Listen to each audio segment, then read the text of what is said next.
Hey there, gorgeous, and welcome to What's the Deal with... a video whose recording process I swore to myself would not feature a single Jerry Seinfeld impression. What's the deal with... Now, if you follow me or also, oh man, what was it? Oh yeah, anyone who even remotely reports on Japanese animated material, then you may have been linked this short film from Studio Kara and Dwango's Japan Animators Exhibition, or Animator Expo. Self-funded and self-described as original projects, spin-off projects, promotional films, music PV, and VJ films, etc. Various omnibus animations produced with love and energy, regardless of any genres. Yeah, look at all that love. Look at all that energy. Look at all that. Wow, they even got Hayao Miyazaki in on this website, and whoever this fruitcake is, who is that? I don't know, I don't even care. I see you're hard at work at Evangelion 4.0, you stupid hack! Me premiered as the third installment in this series of, so far, pretty fantastic free-to-watch short films that really generated a lot of buzz from its first day onward. Even now I get messages, inquiries daily. Hey Demo, have you seen this super high-budget, over-the-top PV by Studio Kara featuring the musical talent of Teddy Lloyd and vocals by Daoko with Eva and Akira references topped off with tons of uncensored titties and booty shaking? Do you know who you're dealing with? Yet, along with this buzz and near instant viral status came a lot of controversy. Was this short merely a shallow audiovisual trip down fan service lane? Or was there a deeper meaning? Does the entirety of the plot equate to a metaphorical commentary on the otaku culture? What does she barf into his mouth? It looks like baby batter. Or to paraphrase, what's the deal with me? And furthermore, how do I feel about it, watching it grow into this oh so deep share fest met with pretty mixed online reception? I feel the same way I felt about it the first time I saw it. Actually, I think it's fantastic, regardless of just how overrated it might be, and hey, that's what happens when something this fawned over gets as much attention as quickly as it does, but we don't care about all that. How does this sultry bouquet of ass and titties and obnoxious imagery stand up on its own, and does it even have anything to do with these accusations of criticizing today's average anime video game enthusiast? The short starts off normally enough. Average looking male MC lying on his bed surrounded by trash while listening to god tier musical PVs when...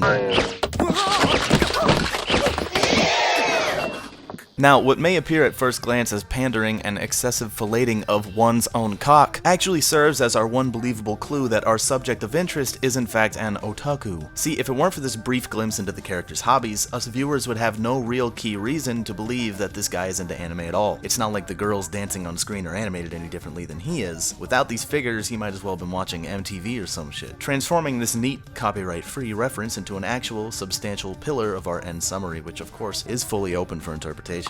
The weight of my otaku lifestyle is crushing my will to live. Don't worry, baby, drink this. I swear it's not drugs. Haha, just kidding, it was jam fucking packed with drugs.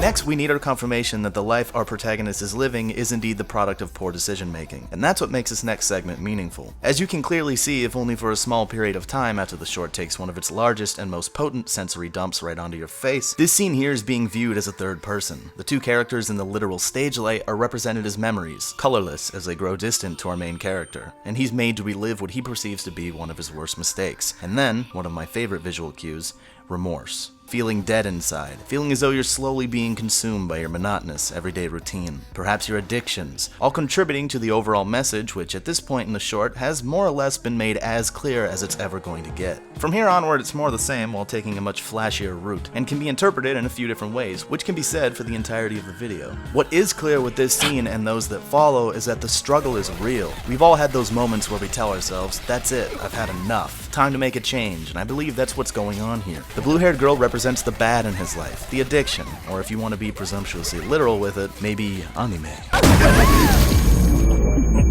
Then we have our climax. There you go, Japan, just subliminally slip in some vaginal imagery in there. That'll increase the birth rate. Fuck is this? Top it all off with some symbolic rejection. Hey, maybe that's why the main boss monster girl looks so much like the girl in his memories. Maybe he came crawling back in the past and was rejected before returning to his introverted ways. Additional sexuality blended with more gore. End the song and then start it all over again. No, like, really. This is how the short ends on the official website, and then the video loops back to the beginning with the same scene. It's great, I love it. Maybe I'll start all that life-changing betterment tomorrow. Let's see what's on the TV. And there's a skeleton of our message, or something like it. I think the best part of Mimi's fusion of bouncy colors, tonal shifts, and vivid storytelling is that it can evoke so much speculation and encourage discussion in the community as it has this past month while remaining short and relatively vague. Some people want to dismiss it as simple, too deep for you bait, and yeah, maybe it's pretty obvious that that is what it's aiming for, but is it really such a crime to stray from conventional storytelling in this way? It's thoughtful execution, whether or not you want to think it's overrated or pure smut, and it's hard to deny the appeal of comment and criticism through such an unorthodox means. Is a video for everyone? Of course not. Some people have bad taste.